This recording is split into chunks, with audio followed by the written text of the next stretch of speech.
Hello students, today we start our new unit second 2.1 chapter Principles of Management, Nature and Significance.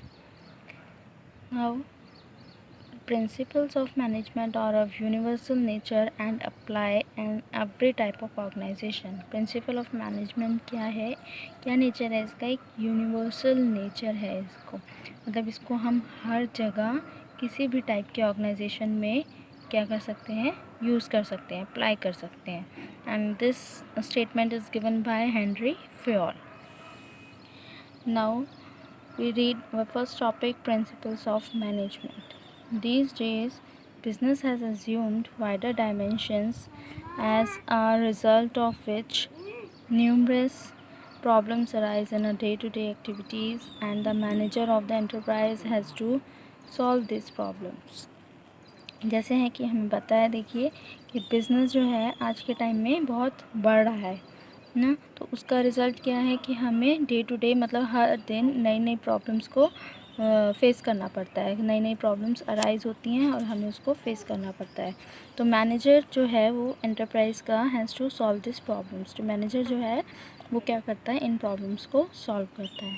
A manager needs guidelines to grapple with the problem and run the organisation efficiently. अब manager क्या है, वो guidelines use करता है और उन problems को solve करके क्या है, ऑर्गेनाइजेशन को अच्छे से चलाता है. The principle of management guide the manager. अब जो ये प्रिंसिपल्स ऑफ मैनेजमेंट हैं, जो प्रिंसिपल्स बनाए गए हैं मैनेजमेंट के लिए, ऑर्गेनाइजेशन के लिए, उनको मैनेजर क्या है, फॉलो करता है.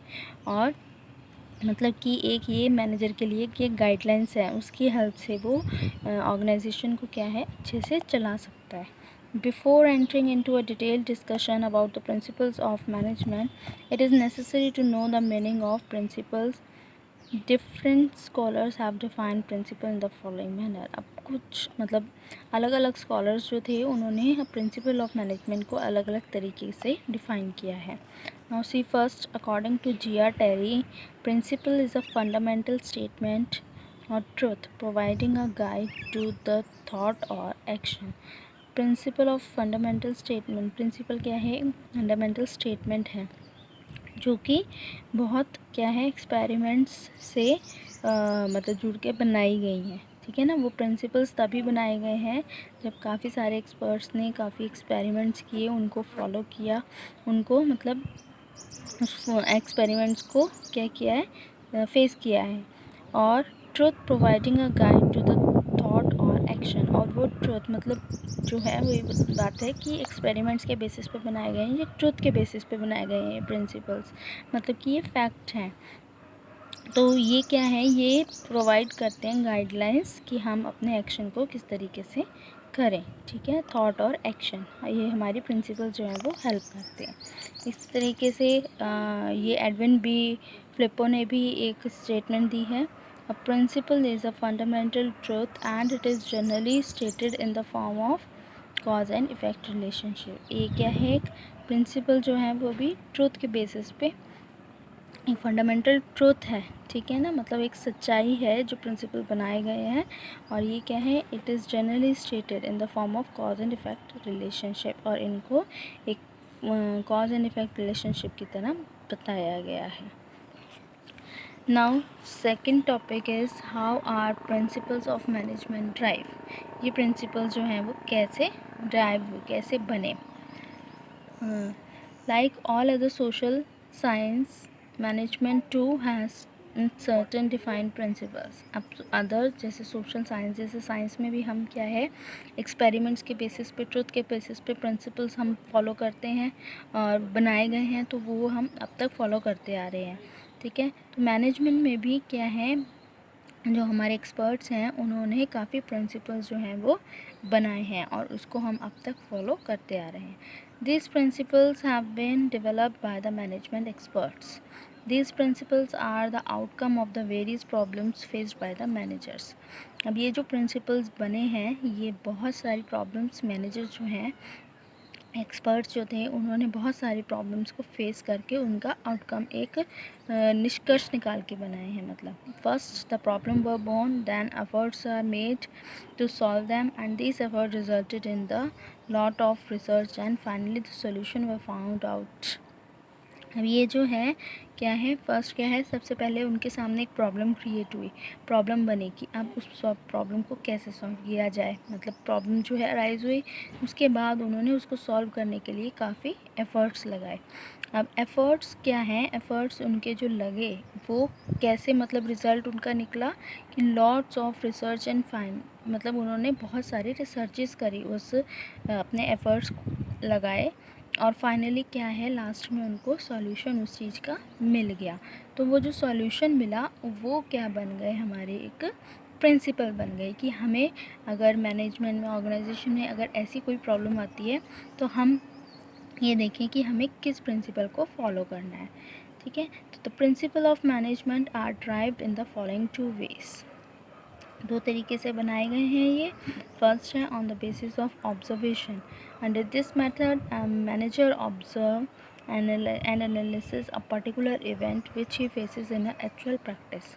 अब इस मेथड के अंदर क्या है, मैनेजर जो है ऑब्जर्व करता है, ठीक है, मतलब सिचुएशन को देखता है, एनालाइज करता है कि उसने उसको कैसे मतलब फेस करना है, ठीक है, वो काम को कैसे करना है।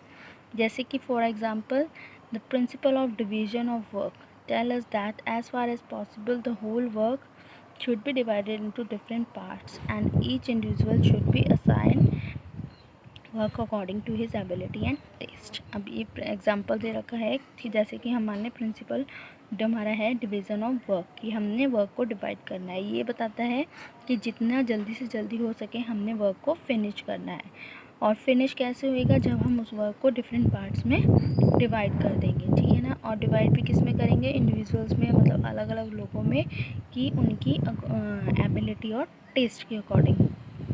If we do so, it will lead to increase the efficiency। अगर हम उनको उनकी टेस्ट और एबिलिटी के अकॉर्डिंग उनको वर्क देते हैं तो क्या होगा, उनकी एफिशिएंसी बढ़ जाएगी। मतलब वो अपनी इच्छा से काम करेंगे, जो उनको आता है वो अच्छे से वो कर सकेंगे।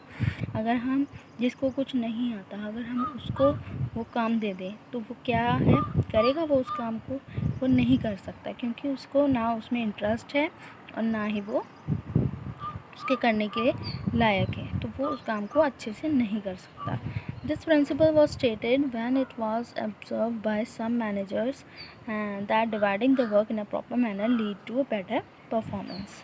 अब ये जो है प्रिंसिपल तभी बना जब जो है वेरियस, मतलब काफ़ी मैनेजर्स ने ऑब्ज़र्व किया इस चीज़ को कि डिवीज़न ऑफ वर्क जो अगर हम करते हैं, डिवाइड करते हैं, तो उसको उस तरीके से करना चाहिए ताकि उन क्या है जो जिसको मतलब आप वो काम दे रहे हैं वो अपनी बेटर परफॉर्मेंस दे पाए। ठीक है, तो ये था on the basis of observations. Second है on the basis of experimental studies. Under this method an experimental study is conducted by research. अब इस मेथड के अंडर क्या है, एक्सपेरिमेंटल जो स्टडीज़ करी गई हैं, एक्सपेरिमेंट्स जो करे गए हैं वो काफ़ी रिसर्चर्स ने करे हैं to derive a principle of management. और क्यों करे हैं, प्रिंसिपल ऑफ मतलब प्रिंसिपल्स, मैनेजमेंट के प्रिंसिपल्स बनाने के लिए।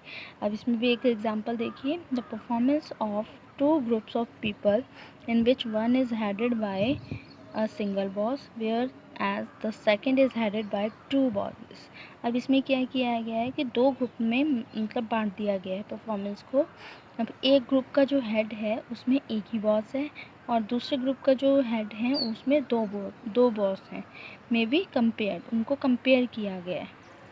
When it is found that the performance of the first group is higher, principle of unity of command was derived। अब इसमें ये देखा गया कि अगर हमारे मतलब उस पर एक ही बॉस है तो उससे क्या है, काम हमारा जल्दी होगा, क्योंकि हमें एक ही के इंस्ट्रक्शंस मिलेंगे और हमें आंसर भी एक ही को देना होगा। अगर हमारे हेड 2 हैं, 2 बॉस हैं हमारे ऊपर, तो हमें क्या है, हमें ये कन्फ्यूज़न रहेगी कि हम कौन से हेड की बात सुने और कौन से की नहीं सुने, और जिसकी अगर नहीं सुनेंगे तो फिर वहाँ पे क्या आएंगे, क्लैशेस होंगे। तो इसलिए इसमें ये देखा गया परफॉर्मेंस, मतलब इसमें ड्राइव किया गया ये कि एक यूनिटी ऑफ कमांड है जो है वो क्या होना चाहिए, क्योंकि प्रिंसिपल बनाया गया।